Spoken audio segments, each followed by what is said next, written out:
She tried to rule the neighborhood with forged maps, fake keys, and fear. But when she accused the wrong man of stealing his own car, she had no idea he was the newly appointed sheriff, and exposing her would become his first official case. Welcome to justice HOA style.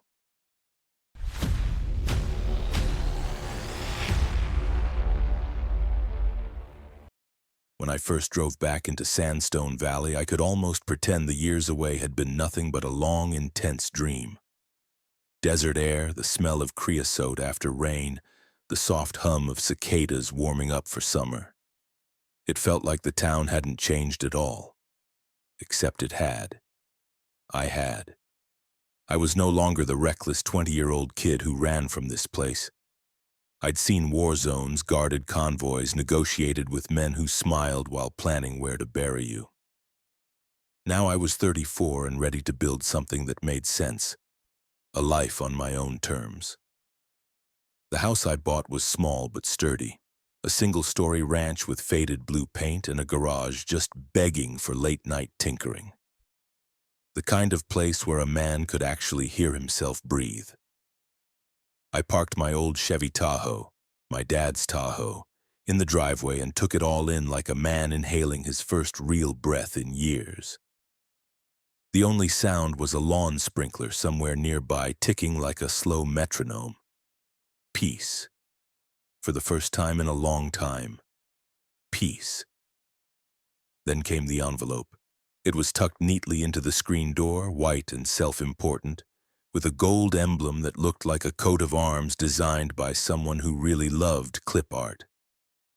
Sandstone Homeowners Association, it read. Inside, a welcome letter full of smiley tyranny, a handbook of rules thicker than the Bible's guilt section, and a bill for a membership fee I apparently owed immediately. I chuckled. I had done my homework before buying this place. My parcel was not, and had never been, part of the HOA. But paperwork never stopped a bureaucrat with a crown complex. I folded the papers back into the envelope and set them aside. No need to start a war on day one. The next morning, after unloading the last of my boxes, I was wiping sweat from my forehead when a shadow crossed my driveway. A woman approached like she was entering enemy territory. Cautious steps, but a chin lifted high enough to challenge God. Perfectly styled blonde bob that didn't dare move in the breeze, tennis outfit without sweat, a clipboard pressed against her chest like a tactical shield. If Stepford had a drill sergeant, she was it. "Good afternoon," she announced before I could greet her. "I'm Karen Hutchins, president of the Sandstone Homeowners Association." She said it the way Catholic priests say, the Father, the Son, and the Holy Spirit. I extended a hand. She stared at it like I was offering a live scorpion.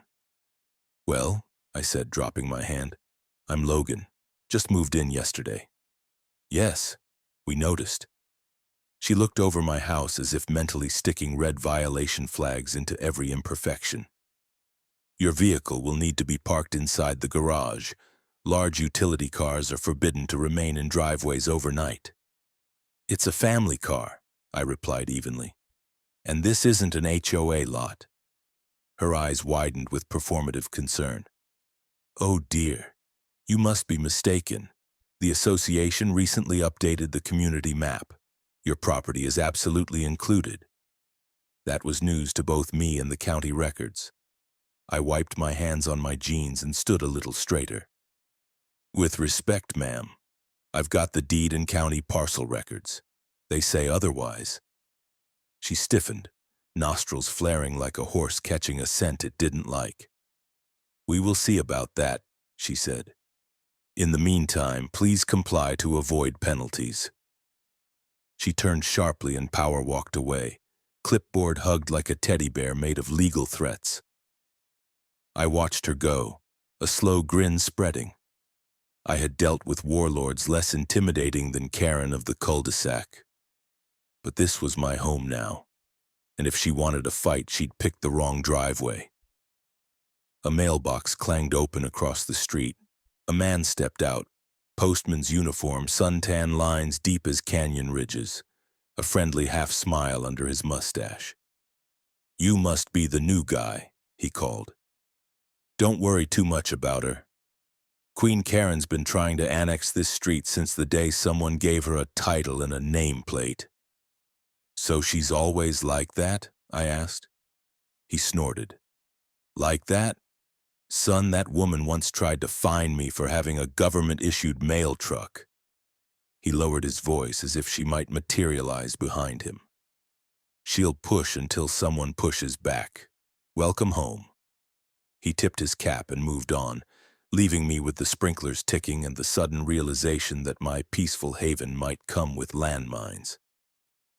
But after everything I'd survived, a suburban tyrant didn't exactly keep me up at night. Besides, if she really wanted to see about that, she'd find out soon enough who she was dealing with. I didn't need to brag. I didn't need the badge yet. My appointment ceremony as sheriff wasn't for another 2 weeks, and until then I was content to be the quiet guy fixing up a house. Let her underestimate me. It would make the reveal so much sweeter. By the end of the first week, I'd received 4 more envelopes from the HOA. Each one was thicker than the last and increasingly aggressive. Warnings, reminders, and finally a formal notice of non-compliance, citing violations I didn't even know existed. Things like non-standard mailbox color and unapproved vehicle presence. According to them, my Tahoe was a commercial vehicle. I wondered if I should slap a logo on the side and start charging for tours just to make it official. I responded once. Just once. I emailed a scanned copy of my parcel deed with a short, polite message.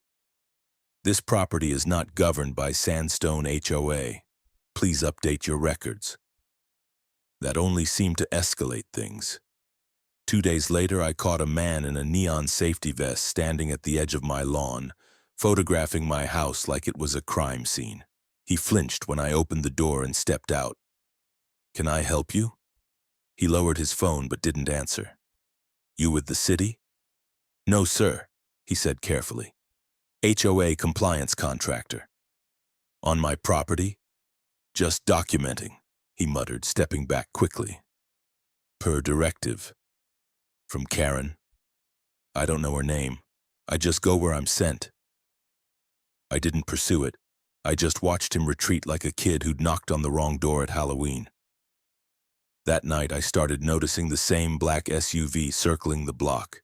First once, then twice, then 3 times an evening. Always slow, always with lights off. I didn't get paranoid easily, but I'd also been shot at enough in life to recognize a pattern when I saw one. By the 3rd evening, I decided it was time to say hello. When the SUV crept by again, I was already sitting on my front steps, pretending to drink coffee but really holding a thermal scope behind the mug. Through the lens, I caught a glimpse of the driver's profile. Blonde hair, sunglasses, even at night, Karen. I waved. She didn't wave back, just sped up a little and vanished down the street. The next morning, my neighbor across the street, a quiet older guy named Dennis, came over while I was trimming some dead limbs off the mesquite tree in the yard. "You made the queen mad," he said with a chuckle. "I get that impression." "She was at the last HOA meeting holding up a map. Said your property was now within the updated community limits." I paused. "Updated by whom?" She said the board approved an amendment, showed a document with a new parcel diagram and signatures, even had an official-looking seal. That made the hairs on my neck rise. "What kind of seal?" "Round, gold, county-looking thing. Looked legit. But I've lived here 20 years and never heard of anyone changing jurisdiction lines without a hearing. Neither had I, and I'd dealt with enough logistics and government red tape to know how rare and illegal that kind of move was. That night, I dug deeper. I logged into the county assessor's website and pulled up the public GIS data. The current map still showed my parcel as an independent lot, just like it had when I bought it. But when I checked the pending updates section, something most folks wouldn't even know existed, I saw a newly filed entry flagged for approval. And sure enough, there it was. A modified map submission that extended Sandstone HOA's buffer zone to include 3 more parcels, including mine. The request listed Karen Hutchins as community representative. It was filed just days after I moved in. The file included a scanned copy of a notary seal from the Department of Residential Planning. Except I recognized that seal, and I knew damn well it hadn't been in use for nearly 5 years, replaced after a fraud case involving fake permits in Phoenix. I remembered the case because I'd helped transport the guy who ran the scam. The seal Karen used? It was a dead relic, outdated, illegitimate. She forged official records. I leaned back in my chair, staring at the screen like it had slapped me. She hadn't just overstepped, she had crossed into criminal territory. The next morning, I called up a buddy from my time in the reserves, Luis DeMarco, now working in county zoning. I didn't say much, just asked him to pull the application and confirm the seal.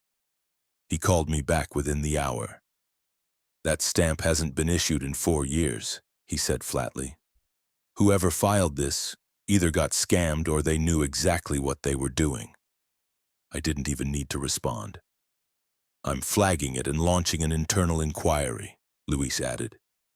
"And if there's a false signature on this thing, that's forgery, Logan. That's a felony."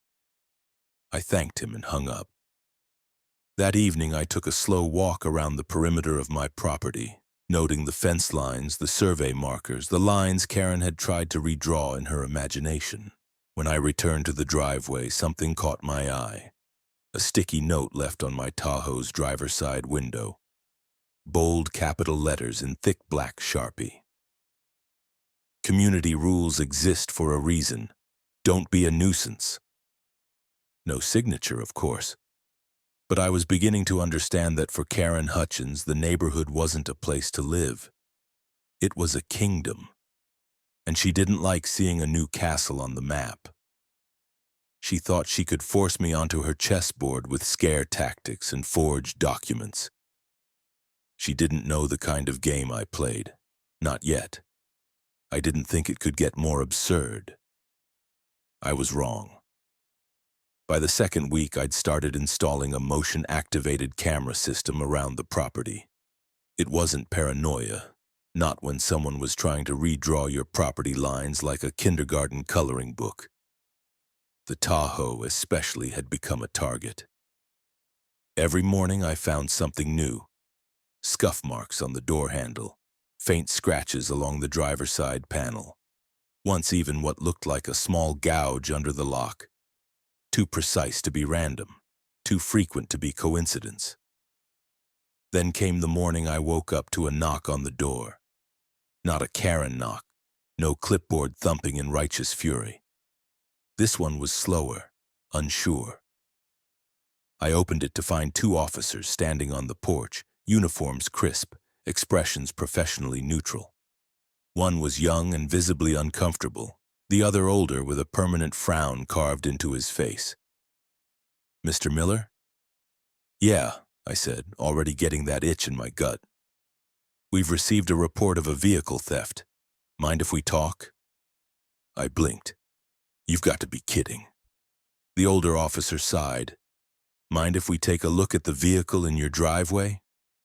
I stepped aside, arms folded. "Be my guest." They walked toward the Tahoe like it might detonate. The younger one took notes while the senior examined the VIN, matching it to a printout he pulled from his folder. After a few moments, he looked back at me. "You got paperwork for this?" "Inside," I said. "Registration, title, even the receipt for the damn air filter I changed last week." They followed me back in. I retrieved a neat folder from the desk drawer and handed it over. While they flipped through it, I noticed something else. A subtle shift in their posture. A sliver of embarrassment forming behind those practiced expressions. "Who filed the report?" I asked, though I already knew. The older cop cleared his throat. A Ms. Karen Hutchins claims this vehicle matches one reported stolen from her property 2 months ago. Claims she has a master key that works on it. Ah, I said. Did she mention trying to use that key in the middle of the night while wearing a hoodie? The younger officer glanced up sharply. I walked over to my laptop, opened the security feed, and brought up the clip. Black and white footage. Time-stamped. 2 nights ago, just past 1 a.m.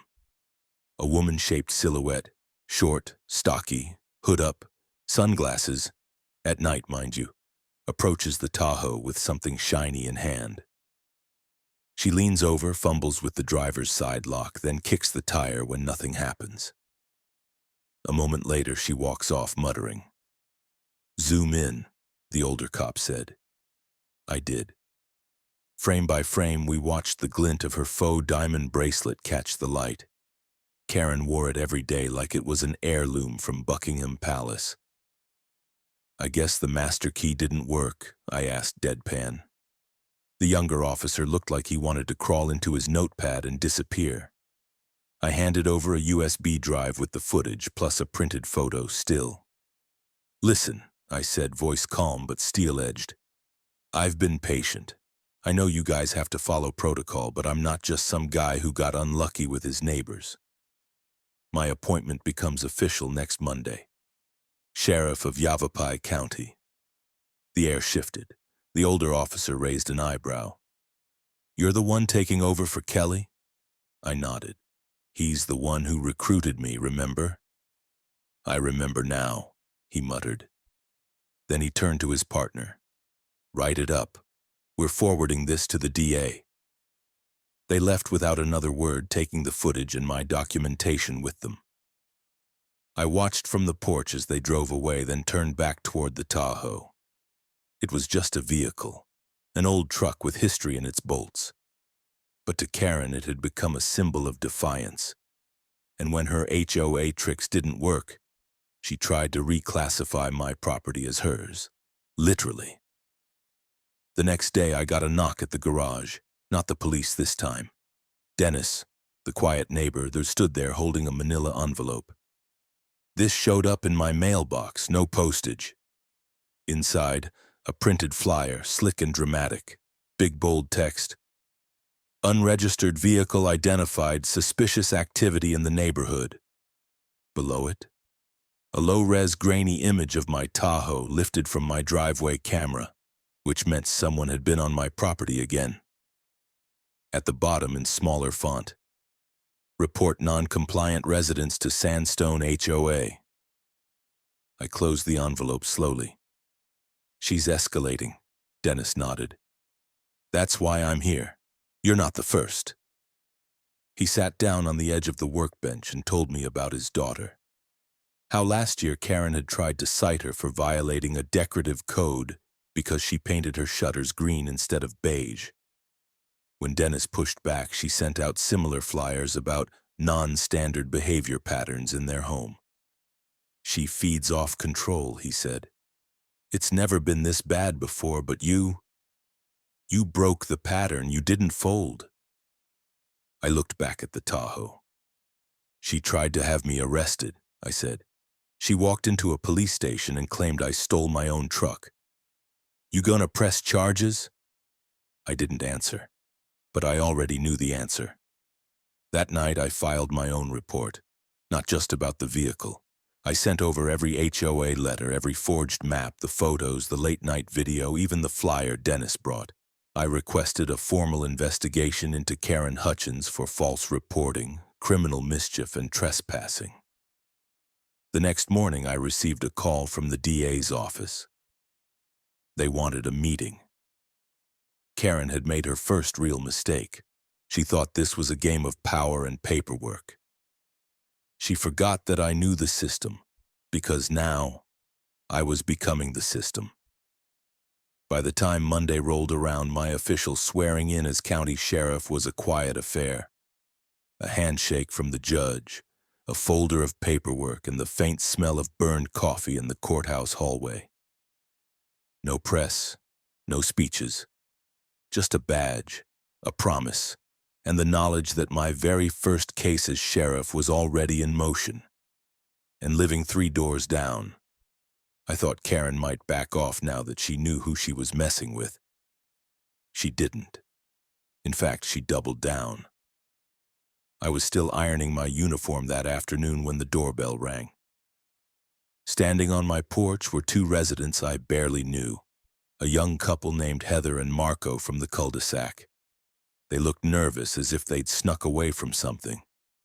Heather spoke first. "Can we talk somewhere private?" We sat in the garage. The air smelled like motor oil and sun-heated concrete. Heather opened her phone and pulled up a screenshot. It was a message thread from Karen. The most recent text read, "If we all sign the complaint, they'll have to remove him. We cannot have unstable individuals in law enforcement, especially ones who refuse HOA accountability." Beneath it were phrases like concerned about his mental state, aggressive tendencies, and possible military trauma. "She's trying to paint you like some PTSD time bomb," Marco said. "She's pressuring everyone in the HOA to sign this petition for review to send to the mayor." I stared at the screen for a long moment. "She's not even subtle," Heather nodded. "She told us if we didn't sign, she'd bring up our fence permit issue again. Said it's still pending HOA approval." Marco laughed bitterly. "It's been approved for 6 months. We did everything right." I thanked them for coming forward and promised their names wouldn't be dragged into anything without consent. They left quickly, nervous eyes darting like prey checking for the hawk overhead. An hour later, my inbox pinged. An email. No subject line, no body text, just an attachment. I opened it. A scanned document, a receipt dated 2 weeks earlier. Cash payment, handwritten note signed only KH. Service listed custom key machining, Chevy Tahoe 99th model, guaranteed compatibility. The sender? A masked email routed through an encrypted mail server. I forwarded it to the forensic tech at the station. Less than 10 minutes later, I got a call. "This place," the tech said, "is on the illegal mod list. They don't just do keys, they do bypass chips, VIN plate replacements, the works. ATF's had an open file on them for over a year." He paused. "You're telling me Karen ordered a custom master key for your truck through these guys?" "Looks that way. That's federal, she's toast." My heart rate didn't even spike, just a quiet, cold recognition. She hadn't just faked documents or harassed neighbors. She dived headfirst into felony territory, knowingly. I authorized the formal report and forwarded it to the county prosecutor. But that wasn't the only fire she'd started. The next day, I received a certified letter from the city zoning board. Inside was an urgent request for clarification regarding a map amendment proposed by the Sandstone HOA. The enclosed map showed my property, along with 2 others, highlighted as under jurisdiction. It was the same map Dennis had told me about, the one with the old seal. I reached for my phone and called Luis, the zoning officer, who owed me a favor and a few beers. He answered on the first ring. "That amendment's back?" he asked. "Apparently. Certified mail this time." Luis exhaled through his teeth. "She's trying to backdoor it into legitimacy, probably hoping the paper trail looks clean enough to slip through without inspection." I asked him to dig deeper. He did better. He called me back that evening with gold. She used the same dead seal, but she added forged signatures from 3 planning board members, all of whom I just called. None of them signed anything. I nearly laughed. She forged county officials' signatures. Yep, she's either desperate or delusional, or both. The final blow came from an unexpected ally, a woman named Melissa who used to serve on the HOA board before quitting last year. She showed up at the precinct asking to speak with me directly. She brought a flash drive. On it, emails, dozens, internal HOA communications, voice memos. even recordings of Karen during board meetings dictating what she called property acquisition strategies. In one, she clearly said, "If they won't join the HOA voluntarily, we redraw the boundaries, simple as that. By the time they notice, it's already policy." Melissa sat across from me, fingers trembling slightly. "She did this to 3 other households before you. 2 moved out, 1 caved. I couldn't take it anymore." I thanked her, sincerely. And then I filed it all, every shred, into a growing case file marked Hutchins, Karen, HOA president, multiple allegations. By the end of the week, a quiet internal memo was passed around City Hall. It stated that an investigation was underway into fraudulent jurisdictional claims, attempted unlawful property control, and use of illegal locksmith services. But the best part, a copy of that memo had also been leaked. The community group chat, usually filled with recipes and complaints about trash pickup, exploded like a firecracker in a propane tank. Half the neighborhood wanted Karen's head. The other half wanted to know how they could cancel their HOA membership. And Karen? She was quiet for the first time in weeks. I knew that wouldn't last. The courtroom smelled like old wood polish and fresher lies. I sat at the plaintiff's table in full uniform, badge shined, boots clean, case file thick as a brick beside me. It wasn't about intimidation, not really. It was about optics. If Karen wanted to turn this into a spectacle, I had no problem playing my part. She sat across from me, powder-masked and smug, in a beige pantsuit that practically screamed HOA board meeting cosplay. Her lawyer, a slick, polished man with teeth too white for someone who'd read actual case law, whispered something in her ear. She didn't look at me once, but I could feel it. Beneath the surface, she was cracking. Judge Dorsey entered the room like a woman who'd seen it all and didn't have time for suburban melodrama. 60-something, sharp-eyed, no nonsense. She adjusted her glasses, skimmed the docket, and let out the faintest sigh. "All parties present?" My lawyer, civil rights litigator, former JAG officer, and general nightmare to Karens everywhere, stood. "Logan Miller for the plaintiff, Your Honor." Karen's attorney stood as well. Jonathan Frakes, representing Ms. Hutchins. Let the games begin. The first 2 hours were procedural, reviewing the submitted evidence, confirming exhibits, setting the tone. But then came the video, the footage of Karen in the hoodie trying to jimmy my Tahoe's door lock. Frakes tried to object. "Objection. This footage is inconclusive." "Sustained," Judge Dorsey interrupted.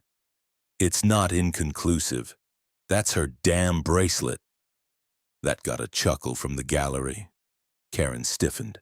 Then came the emails, the receipts, the forensic locksmith report confirming the key had been commissioned from an illegal fabrication source, the forged planning board signatures, the false map submission with the defunct government seal, and for the grand finale, the voice recording of Karen outlining her property acquisition strategy. The prosecution presented it like a stage magician pulling rabbits from a flaming hat. And every rabbit had Karen's fingerprints all over it. Then the witnesses. Dennis testified first, quiet and factual. He told the court about the surveillance, the uninvited photos, the threats made to neighbors. He held up the flyer he'd received, the one slandering me with unregistered vehicle accusations, and said simply, "This was left in my mailbox, no postage, that's mail fraud." Then came Melissa. She was a wreck, hands shaking, voice uncertain, but her testimony hit like a sledgehammer. She spoke of board meetings where Karen bragged about manipulating maps, ignoring homeowners' rights, and intimidating families into compliance. "She said no one would challenge her," Melissa whispered, "because they were all afraid of what she could do to their property values." Karen's lawyer tried to object again. Bias, hearsay, conspiracy.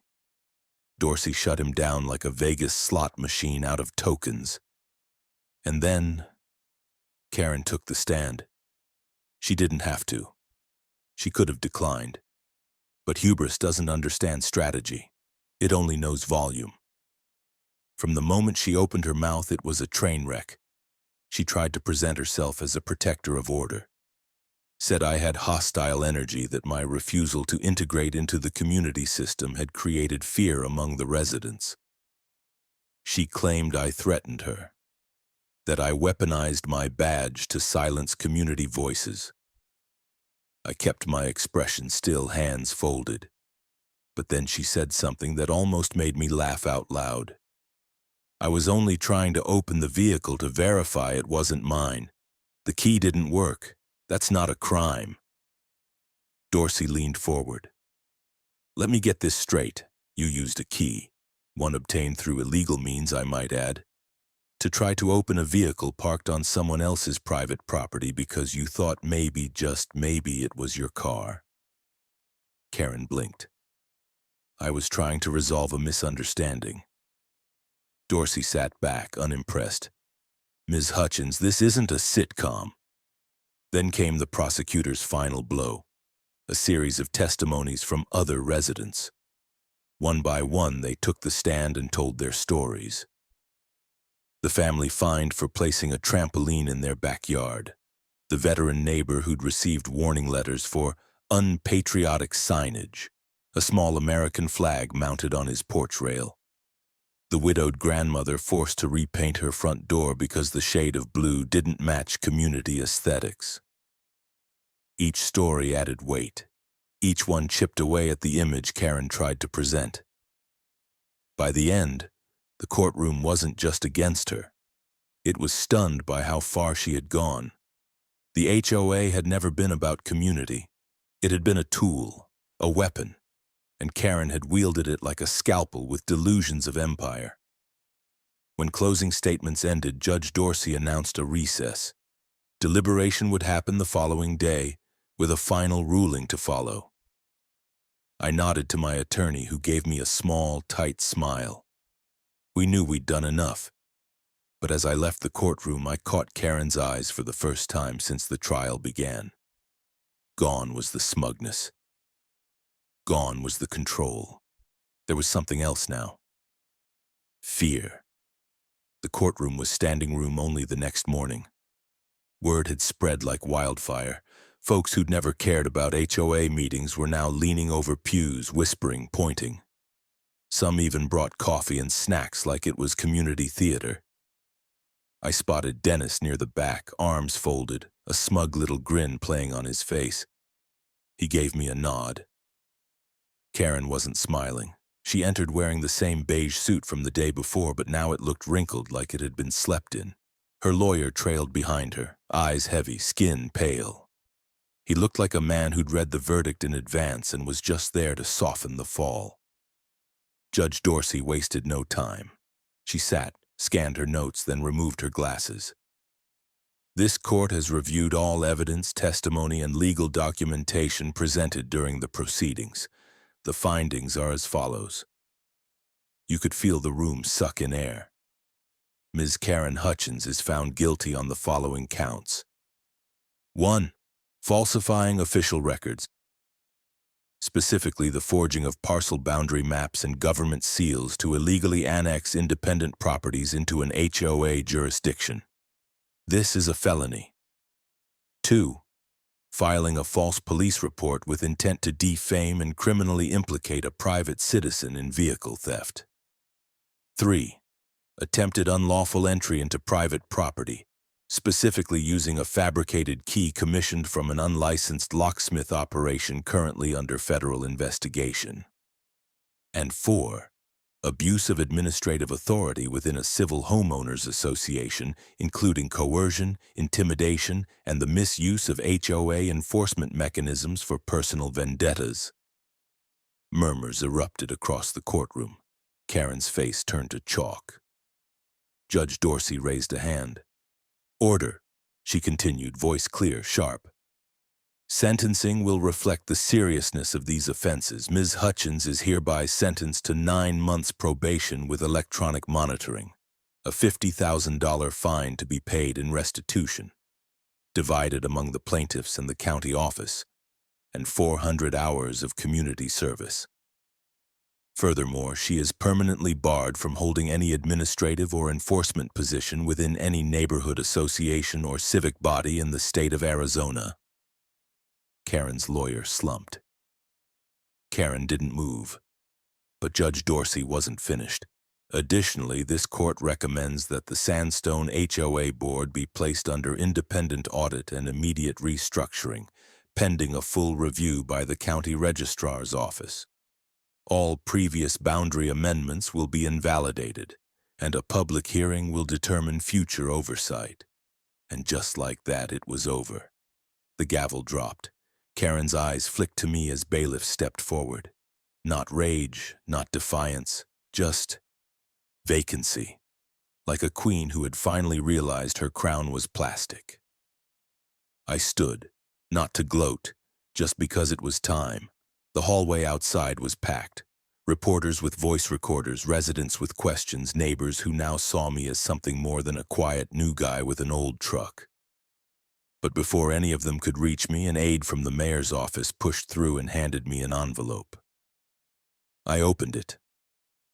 Inside was a letter, a formal commendation for exemplary defense of civil liberties, property rights, and legal boundaries. Attached was a second slip, a recommendation for expedited promotion to County Enforcement Oversight Board. Below it, a handwritten note. We don't usually give out medals for HOA cases, but after this one, damn. Good work. MR, Deputy Mayor. I couldn't help but smile. I walked outside into the Arizona sun, blinking at the brightness. Across the street, Melissa stood with Heather and Marco, chatting with neighbors. For the first time, I saw something on their faces I hadn't seen since I moved in. Relief. And something else. Ownership. Karen had controlled this neighborhood with fear and manipulation. But now the spell was broken. People were talking to each other again. Not through complaint forms or committee letters. Actually talking. Connecting. Reclaiming what it meant to live on your own land. That afternoon, I drove back home. Parked the Tahoe right in the damn driveway where it belonged. Then I got out, walked inside, changed into jeans, and poured myself a drink. I hadn't just won a case. I'd cleaned house. 6 months later, you'd never know a battle had taken place here. Sandstone Valley looked brighter somehow. Maybe it was the spring bloom, or maybe it was just the absence of fear. People waved again. Lawns were still mowed, mailboxes still upright, but something in the air had changed. Like the whole neighborhood had exhaled after holding its breath for too long. The HOA? Gone. Or at least the monster it had become. After Karen's sentencing, a volunteer council formed under city oversight. No enforcement powers, no fines, no patrols with clipboards and compliance sunglasses. Just folks organizing BBQs, garage sales, and the occasional 4th of July parade. And Karen? Well, she was still here, technically. Part of her sentence required she remain in the county during her probation, which meant she now lived in the very neighborhood she'd tried to rule. She wasn't exactly blending in. I saw her once a week at the community garden, yanking weeds in an orange vest with community service printed across the back. Sometimes she'd mutter something under her breath when people walked by. Sometimes she just stared at the dirt. She never looked in my direction. I didn't gloat. I didn't need to. The real victory wasn't what happened in court. It was what happened after. Take Dennis, for example. He started hosting Sunday morning coffee circles in his front yard. Marco and Heather built that damn fence, bright blue accents and all. Melissa? She ran for city council, won by a landslide. And me? Well, my office now had a coffee machine that didn't taste like regret and rust. I spent most days dealing with real problems, domestic disputes, traffic enforcement, a break-in here and there. But no more turf wars with clipboard tyrants. No more neighborhood surveillance disguised as safety patrols. Just law, actual law. One Saturday in May, I hosted a little cookout at my place. Nothing fancy, just burgers, beer, some folding chairs on the lawn. Around 20 neighbors showed up, even brought pies. At some point, I noticed a kid standing near my Tahoe, maybe 9 or 10 years old, eyeing it like it was a spaceship. "You like the truck?" I asked. He nodded. "My dad says it's a dinosaur, but a cool dinosaur. Want to sit inside?" His eyes lit up. I opened the door and let him climb in. He immediately gripped the wheel with both hands, tongue sticking out in full concentration. "I'm gonna be a sheriff too someday," he declared. I laughed. "Well, you'll need a bigger badge and smaller ego than the last person who tried running this street." He didn't get the joke, but a few adults nearby sure did. Laughter rippled across the yard. Someone raised a toast. "To Logan, the HOA Slayer." I shook my head, grinning. "That's Sheriff HOA Slayer, thank you very much." Even Dennis cracked a smile. As the sun dipped behind the rooftops, the sound of voices, laughter, and kids chasing each other through sprinklers filled the air. No more anonymous flyers, no more maps with false borders, just people, homes, and a neighborhood that finally remembered what it meant to be one. I looked at the Tahoe, its paint still scuffed from Karen's failed crusade, and decided to leave the scratches right where they were. Badges came and went. Paper trails faded. But scars? Scars told stories worth keeping.